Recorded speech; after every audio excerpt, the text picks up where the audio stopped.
시청자 여러분 안녕하십니까? 오늘 정강훈 목사님을 모시고 긴급 생방송을 하게 됐습니다. 지난번에 자유통일당과 행명21이 총선에 연대를 하기로 합의를 했고, 네. 사실상으로 이 통합에 가까운 네. 그런 이 총선에 임하는 힘을 모으기로 하지 않았습니까? 그렇습니다. 예, 네. 그래서 이제 그 후속으로 이 자유통일당에서 행명21이 주장해오던 5+3, 네.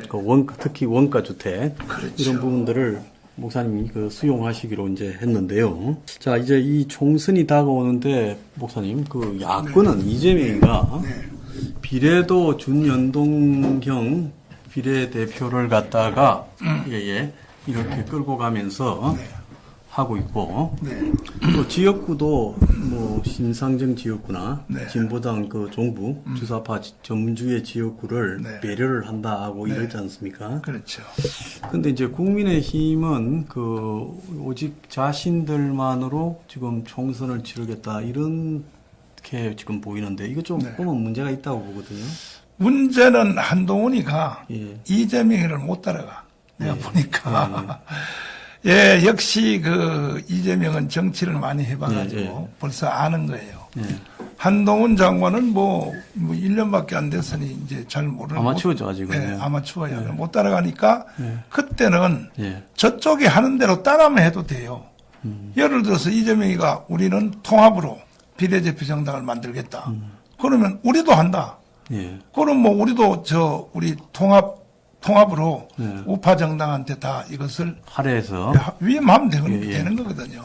저쪽에 가만히 보면 기본소득당의 용해인이라든지 지난번에는 조정훈이도 넣었고 이번에 또 그런 작은 정당들을 다 집어넣고 그래가지고 이 위성 비례 정당 속에 다양한 독자적인 정당을 다 넣기로 했다. 그걸 가지고 그 때문에 시침이 딱 되고 요게도 욕대로도 된다. 이기면 그만 아니냐. 이기면 장땡이라는 식으로 그렇게 하는 거 아닙니까? 그 다음에 지역구까지도 지금 배려를 한대요. 심상정의 지역이나 강성입니까? 전주에. 그렇게 한다는데 국민의힘 같은 경우에는 이 총력을 한 표까지 모으려고 하는 의지가 부족하다라는 부분은 그건 분명한 것 같아요. 듣기로 보니까 보수 유튜버들을 불러가지고 각계적으로 우리 편 좀 들으라고도 하고 한다는데 그렇게 해서 될 문제는 아니지 않습니까? 그렇습니다. 그래서 한동훈 비대위원장이 책임이 크고 빨리 이쪽도 대책을 세워서 자유우파 정당 연합으로 비례대표를 위임하는 것으로 이렇게 빨리 이제 해야죠. 빨리 해야 되고 그런데도 저희들이 볼 때는 어제 혹시 대통령 KBS하고 대담하는 거 보셨나요? 제가 그걸 보고요 깜짝 놀랐습니다.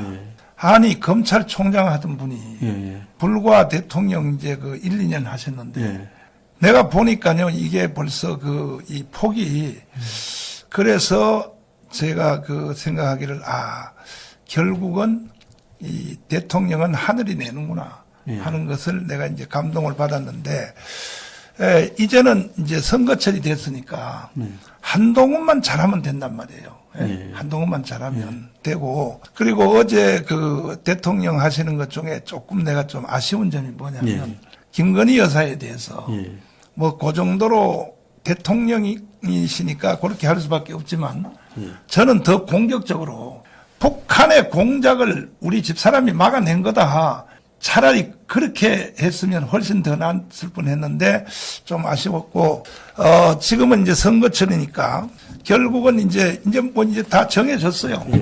253개 지역구별로 이제 후보자를 이제 각 당이 다 낼 것이고 비례대표 정당 이제 요게 남았지 않습니까? 요것이 저쪽 애들이 전체 통합으로 좌파 정당 통합을 한다고 하니까 우리도 이제 그걸 빨리 이제 하면 될 것이고 저는요 이런 일이 올 줄 알았어요. 일찍이 벌써 저는 기도를 많이 하기 때문에 이런 사건이 일어날 줄 알고 결국은 제가 볼 때에 4월 10일 총선이 끝나면 어느 쪽이 이기든지 자 우리가 만약에 제 목표대로 200석을 한다. 비례대표 플러스 그다음에 지역구에서 200석을 한다 그러면 이 선거 현재 국회의원들이 6월 1일까지는 4월 10일부터 6월 1일까지는 임기가 유지되죠. 그죠, 유지되죠. 떨어진 사람들이나 출마 안 한 사람도 유지가 되죠. 그렇죠. 180석 아닙니까? 이 사람들이 가만히 있겠어요. 만약에 졌다 그러면 나는 그 미국의 와인버그 국방부 장관이 쓴 책에 마지막 전쟁 넥스트 워라고 하는 책에 기록된 대로 반드시 나는 4.19, 5.16을 능가하는 폭동이 난 일어날 것 같아요. 왜냐하면은 쟤들이 100석밖에 안 하고 우리가 200석을 했다. 그렇게 해도 그렇게 되고 만약에 또 저쪽이 200석하고 우리가 100석 했다. 그래도 저 사람들은 이미 연방제 통일을 3개 대통령이 합의를 하고 왔잖아요. 평양 가서. 그걸 바로 실현하자고 광화문 광장으로 그 민노총하고 정교조 다 뛰어나와 버리면 180석 국회의원이 나오면 이게 4.19, 5.16 같은 나는 이런 일이 일어날 것 같은 걸 예감이 들어서 선제적으로 그걸 저는 해결하기 위해서 오직 내가 애국운동 해보니까 조직밖에 없더라고요. 오직 조직만의 힘이라서 그래서 3월 1일 날로 우리는 D-Day를 잡았습니다. 3월 1일 날 제가 지금 이 카드를 하나 들고 나왔거든요. 이게 이제 자유마을 카드인데 우리가 그냥 추상적으로 뭐 1,000만 명을 조직한다. 그거 말이 안 되고 카드를 우리는 분양하고 있어요. 지금 이 카드를 670만 장을 이미 분양했어요. 강화문에 한 번이라도 나와서 서명한 사람이 1,850만 명이거든요. 1,850만 명 중에 850만 명 빼고라도 이게 지금 불티나게 이게 나가고 있거든요. 이 카드가. 1,000만 명을 이 카드를 멤버를 가진 이 사람들이 강화문광장에 3.1절을 D-Day로 잡았습니다. 3.1절은 어차피 우리는 기념집회 해야 되니까 1,000만 명이 강화문광장에 나와서 이 카드를 들고 나와서 선제적 이 조치를 해야 4.19와 5.16과 광주 사태 같은 것을 막을 수 있다. 난 그렇게 생각을 하고 있거든요. 지금 우리가 보면 2002년에 미군 장갑차 사건으로 촛불이 있었고요. 그렇습니다. 또 2008년에 이명박 대통령 당선에 대해서 인정하지 않은 심리가 광우병 촛불시가 있었죠. 2002년은 이해창 대선을 낙선시키기 위한 거였죠. 그렇죠. 그리고 이제 2016년에 박근혜 정권의 실수를 틈타가지고 또 들고 일어났지 않습니까? 맞습니다.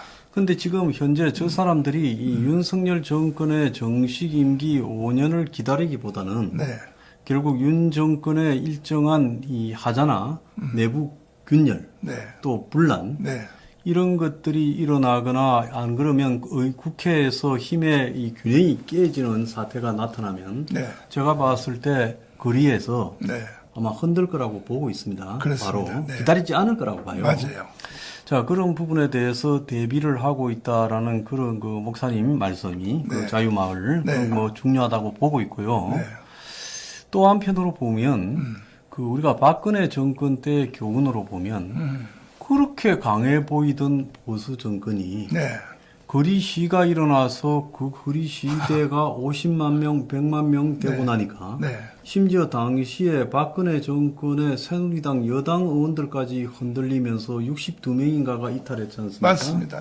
그러면서 국가의 그 뭐 국정원이고 경찰이고 검찰이고 이 각종 국가의 이 안보나 국가의 사정기구나 이 사법기구가 완전히 무력화되면서 정권이 살아있는 채 와야 되는 모습을 보지 않았습니까? 그렇습니다. 결국은 거리에서 이 힘을 과시하면 정권이 무너진다라는 부분이 그 지금 목사님 목격하셨잖아요. 그렇습니다. 경험했죠. 다. 그래서 따지고 보면 문재인 정권 때 거리에서 목사님이 이제 그 문재인 정권에 투쟁을 했고, 그렇습니다. 또 목사님 투쟁하기 직전에 우리가 문 정권에 맞서서 제일 먼저 백신 무효화부터 시작해서 조국에 대한 윤석열 수사를 지지하면서 거리 시위를 했죠. 자, 그러면서 이제 문 정권을 흔들기 시작해서 결국 정권 창출에 실패했는데요, 저들이요. 근데 여기서 이제 중요한 부분은 이 아스팔트 보수의 힘이 기득권인 여권에서 나오는 게 아니라 결국은 서민 보수 길거리 대중들이 지킨다는 걸 목사님이 그렇습니다. 느끼지 않았습니까? 증명됐죠. 그렇죠. 우리가 4년 동안 강화문 집회 안 했으면요. 정권 교체도 윤석열 대통령 당선도 다 불가능했던 겁니다. 사실은. 그래서 결국은 이제 제가 경험학상 조직만이 유리한 힘이다. 그래서 제가 착상을 하고 대통령이 당선되는 그 발표하는 날 그때 저희들은 이미 다음은 총선이다. 총선 조직에 들어간 겁니다. 그 다음 날부터. 그래서 지금 670만 명이 조직됐고 이제 3.1절까지 1,000만 명을 조직 완료하는데 그냥 추상적인 게 아니고 전국의 마을 단위로 이렇게 선거구 단위로 이렇게 조직을 한 거죠. 일단은 좀 해보시죠. 일단은 이제 광역 도시가 17개 하지 않습니까? 17개 대표를 세웠고 그 다음이 이제 또 253개 선거구 거기 그걸 우리는 실행위원장이라고 합니다. 실행위원장인데 요게 한 구에 2만 명이 넘었어요. 현재 상태로. 요게 3.1절까지 3만 명까지 높이려고 그래요. 그런데 지금 현재 선거하려고 하는 사람들이 이제 청와대에서 간 사람들만 해도 한 50명 가까이 갔거든요. 가서 선거를 하려고 밑바닥을 가보니까 당의 조직도 없는 거야. 지금 국민의힘 정당 민주당은 호남 향후회를 기반으로 한 그렇죠. 그 동네에 있는 모든 좌파 세력이 뭐 기관 단체가 많지 않습니까? 동네 골목마다 맞아요. 그게 전부 조직이 되거든요. 그런데 사실 이 보수 우파의 하부 조직이나 관변 단체라고 부르는 것들 옛날에 뭐 새마을 운동, 4H, 뭐 바르게 살기 운동, 생활체육 이런 게 아무 조직이 아니죠. 그냥 이름만 있죠. 그러다 보니까 이 보수 우파에서 하부 말단 조직 기구가 없다라는 부분에 대해서 지금 그 말씀하시는 거 아니에요? 과거에는 사실은 이제 관변 단체란 것은 뭐냐 국가의 지원을 받는 돈으로 지원받는 단체가 대표적인 것이 뭐냐 자유총연맹 받잖아요 돈. 반공연맹. 그 다음에 이제 또 새마을중앙회 그 돈 받잖아요. 그 다음에 재향군인회 받잖아요. 다 받죠. 그 다음에 이부오도청 받잖아요. 또 병통자문위원회 받잖아요. 이게 이제 사회수석이 해야 될 이게 거의 조직인데 이게 다 무너졌어요. 심지어 대통령 선거에서 새마을 운동 조직이 여기서 5대5라니까요. 그러니까 새마을 조직이 5대5니까 이게 나라가 될 수가 있냐 이거야. 근데 이 정치하는 사람들, 우파 정치인들이 크게 잘못했고, 이 사람들은 가만히 놔둬도 선거철 되면 우리를 찍는다. 이러한 아니라는 생각을 해서 제대로 관리를 못했고, 지금도 마찬가지고.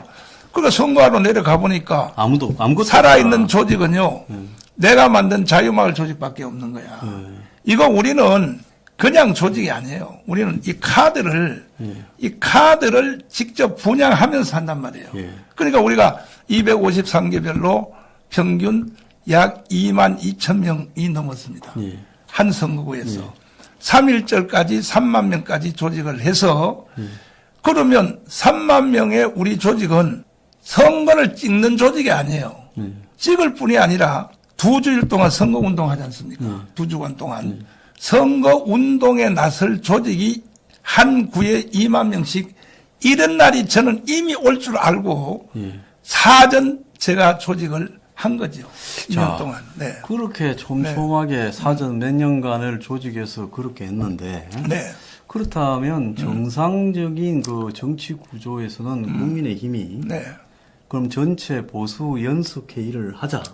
뭐 그래봤자 어쨌든 목사님 쪽에 세력이 대부분인데 그렇게 해서 이 자기들의 그 정치적인 힘과 그 다음에 또 실제 바닥에서 완전히 조직적으로 종으로 횡으로 건물처럼 짜여져 있는 목사님 조직하고의 관계에 대해서 구체적으로 정치 협상에 들어가서 자, 그 목사님이 주장하는 가치 또 우리가 또 합의한 5+3 원가 주택 같은 가치를 정책으로 반영을 하고 또 일정한 지분만큼은 이쪽에서 이런 조직을 하는 사람 또 이쪽에 있은 작은 보수 정당들 쪽에다가 할애를 해서 그래서 5%든 10%든 할애하겠다. 그러면서 서로 간에 일본의 그 자민당이나 공명당입니까?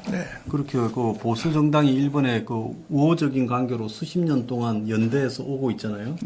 그렇게 가면 되든가 아니면 선거 연합을 해서 이 지분을 나누든가 네. 이렇게는 해야 될 건데 왜 그런 부분을 일체하지 않는 겁니까? 이 선거를 총 지휘하는 사람이 없고 예. 내가 보니까 전부 아마추어들이고 더 한심한 것은 뭐냐면 주도권을 저한테 뺏길까봐 겁나하는 거야. 그런데 저는 정치 안 정치 안 하거든요. 하시잖아요. 저도 정치 안 하고 목사님도 정치 안 하시잖아요. 아니 내가 무슨 국회의원 출마를 해요 뭐예요. 그런 말입니다. 오직 도와주려고 그러는데 사전에 저 사람들이 겁을 먹는 거야. 주도권을 뺏길까봐. 아니 제발 좀 그런 걱정하지 말고 우리는 200석 만들어서 자유통일하는 게 목적이지 우리가 무슨 당에 들어가서 주도권을 뭘 하려고 하는 겁니까? 여기서 방송을 하고 있는 목사님이나 저나 두 사람 다 정치권 근처에 가지도 않을 그렇죠. 거고 공직도 안 할 사람들입니다. 특히 목사님도 지금 이 성직자로서 자신의 길을 가면서 나라를 걱정해서 지금 이렇게 조직을 하고 또 당을 이렇게 그렇죠. 만들어서 지원하시는 거 아닙니까? 네. 그렇다면 그들이 나라를 똑같은 관점, 기본적으로 주사파에게 뺏겨서는 안 되겠다. 그렇습니다. 그리고 파퓰리즘으로 돈을 막 뿌려대는 저런 선동 세력에게 뺏겨서는 안 되겠다라는 생각만 공유한다면 네. 그 외에 생각에 이렇게 다소간의 차이가 있다 하더라도 네. 힘을 모으고 그리고 또 거기에 배려를 하고 네. 그러면서 자기들이 그 전체를 주도해서 가면서 이 선거에 이기도록 하는 것이 최선인데 그렇습니다. 그걸 아직도 안 하고 자기들이 이 세력의 분명하게 바닥의 하부 조직으로서 힘을 강화해 가지고 있어요. 네. 근데 그걸 저렇게 철저하게 아닌 듯 하면서 가고 있다라는 거 이거 참 잘못된 거다. 저희들은 뭐 큰 욕심이 없고 예. 사실은 우리는 저희들은 목사들이잖아요. 목사들이니까 예. 우리가 꼭 해야 될 정책이 몇 가지가 있어요. 예. 첫째는 뭐냐? 동성애. 예. 예. 그다음에 차별금지. 예. 이 법안은 꼭 막아달라. 예. 이래서 우리가 지금 이 운동을 하고 있는 네, 거예요.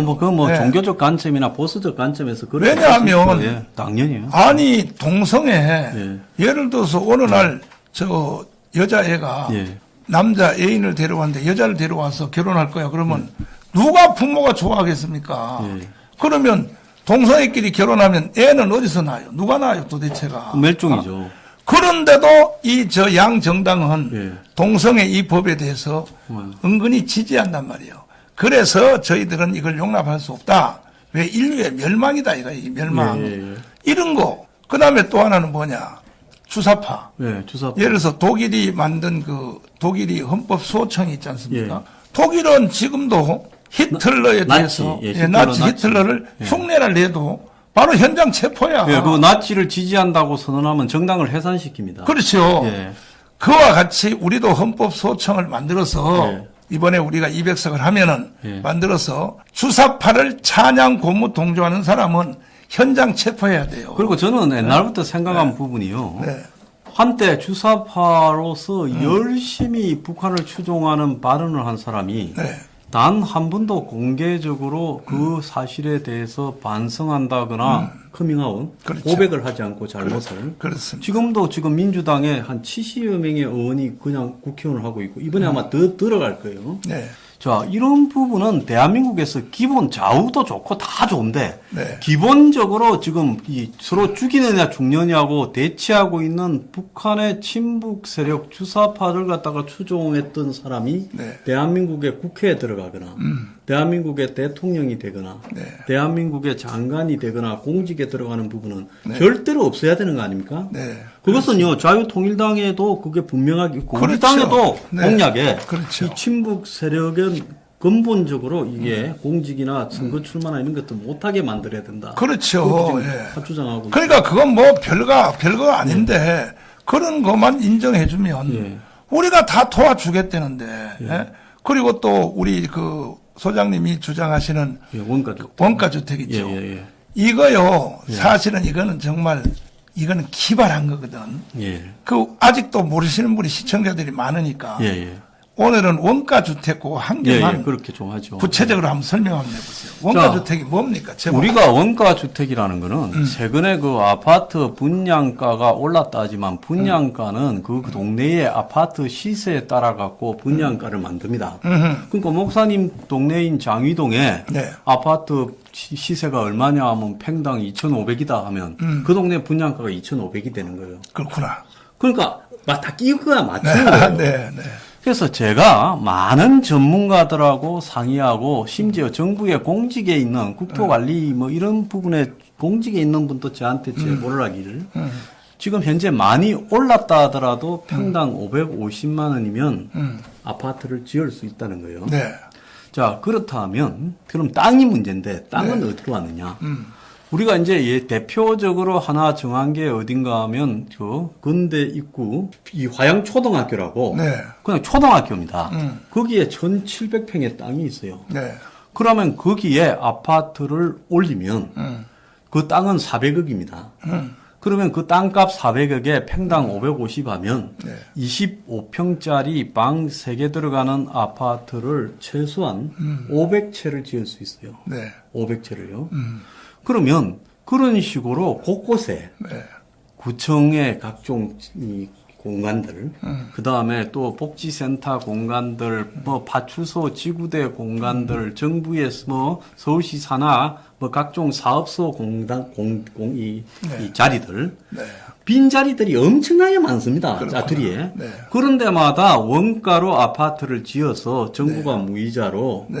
대출을 해서 얼마 하면 됩니까? 무이차를. 무이자로요. 약 제가 봤을 때 본인이 20% 내고요. 네. 그럼 2억 5,500짜리 아파트에 화양동 같은 경우는 한 2억 5,500 들더라고요. 그럼 제 계산으로. 그 아파트가 그러면 몇 평이에요? 본인이 25평. 25평 예. 쉽게 말하면 25평 아파트를 공짜로 주는 거네. 예. 그냥. 평당 1,000만 원에 자기가 사는 거죠. 음. 그래서 이거는 자기 아파트입니다. 자기 지금 거지. 정부가 뭐 토지 임대분이부터 해서 뭐 살아보고 산다든지 이런 아파트, 임대 아파트가 아니라 네. 좌파는 자꾸 임대를 이야기해요. 그러면 예. 결과적으로 간단하게 말하면 예. 건설 진짜 아파트 짓는 원가, 예. 원가를 하면은 예. 그다음에 뭐 이제 뭐 초등학교 빈거라든지 예. 공지 예. 공터를 이용을 하면은 예. 실제 그러면 2억 5천을 예. 국가가 이자 없이 무상 대출만 해주면 예. 다 25평 아파트를 그냥 준다는 얘기 예, 아닙니까? 준다 이야기죠. 그러면 애들이 다 결혼 안 할 사람이 누가 그래서 그 주는 조건에 네. 그 처음에는 이제 순수들이 많이 있을 거니까 애가 많은 무주택 자녀, 즉 3명 이상인 무주택 자녀 이런 데부터 순서대로 먼저 주기 시작하는 거죠. 그 다음에 2명 주고 네. 이런 식으로 결국 이 다자녀 무주택 가구를 중심으로 이걸 주기 시작하는 나중에 이제 결혼한 사람 나중에 이제 먼저 결혼할 사람까지도 주고요. 주고. 그런데 실제로 이게 얼마든지 가능한 게 여의도에 여기 가면 색강 자리 있습니다. 네. 그것도 아무 쓰지도 않는 풀숲이 있어요. 맞아요. 그걸 갖다가 복개하면요. 네. 그 위에 아파트를 올리면 제가 봤을 때 5만 가구 지을 수 있어요. 맞아요. 자, 이런 식으로 서울시의 각종 사업소 자리 또 뭐 곳곳에 짜투리 자리들이 많습니다. 그걸 전부 크지 않은 규모로 원가 아파트를 짓고요. 그러면 그거 그 네. 아이디어를 로얄티를 얼마나 받으시나 그래요? 저는 로얄티 안 받아요? 예, 이건 서민 국민을 위한 건데. 그런데 왜 이 국민의 정당이 이런 걸 빨리빨리 낚아채서 아니 로얄티도 안 받는다는데 말이야. 어? 그러니까 기득권 부동산 투기 계층들이 손해를 볼까봐 끓이는데 네. 정말 중요한 거는요. 국민의 90%가 서민입니다. 네. 그래서 국민의 90%가 지금 이 자산이 10억 이하예요. 그리고 한국 자산 평균이 3억대입니다. 네. 그래서 다 서민인데 서민에게서 표가 다수이지 이 기득권 돈 많은 사람한테 다수 있는 게 아니에요. 당연하지. 국민의 40한 5%가 집이 없어요. 그럼 이런 무주택자 이런 사람들을 향해서 또 젊은 계층을 향해서 정부가 원가로 집을 지어서 공급한다. 지금 대한민국의 건설이 얼마나 썩었는가 하면 아파트 하나 지으면요. 하층해서 돈 빼먹어가 저 가격이 평당 3, 4천만 원씩 되는 겁니다. 야. 그러니까 그런 비리를 없애고 네. 정부가 주택청을 싱가포르처럼 만들어 가지고 거기에 디자인 딱 해서 저 끝까지 다 해서 그래서 어떻게 짓는가라는 모양까지 정부가 이 모델하우스 시뮬레이션 딱 해가지고 그걸 갖다가 공급하기 시작하면 그야말로 이건 선거 끝나버립니다. 그러니까 이제 결혼하면 예. 무조건 25평 아파트 네, 네. 원